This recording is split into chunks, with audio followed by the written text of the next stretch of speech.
Chez le père Lathuile de Manet. Chez le père Lathuile, un restaurant très populaire de l'avenue de Clichy, aujourd'hui disparu, Manet est en terrain connu. Ne retrouve-t-il pas ses amis à 2 pas, au célèbre café Garbois? Un jour, il demande au fils du propriétaire, Louis Gauthier Lathuile, de poser pour lui. Mais il hésite, le peindra-t-il en uniforme de cuirassier ou en civil?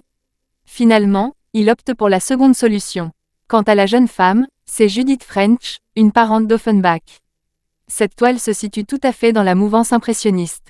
Manet effectue un zoom sur ses personnages, dans une composition asymétrique d'où le ciel est absent. Figé, un serveur, la cafetière à la main, semble attendre que le peintre ait fini son portrait.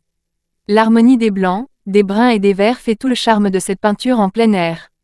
À la même époque, Renoir réalise Les Canotiers à Chatou, au restaurant Fournaise. En 1879, à l'époque où Manet peint ce tableau, il a 47 ans. On pourrait croire qu'enfin les critiques ont désarmé, mais c'est mal en connaître certains. Pour des raisons qui restent inexpliquées, le jeune homme a les cheveux bleus. La femme ne se rend pas compte de son inélégance, qui est extrême. Oublions ce cauchemar, peut-on lire sous la plume de Paul Mantz lors de la présentation de cette toile au salon de 1880. Huysmans, lui, est enthousiaste. Le moderne dont j'ai parlé, le voilà.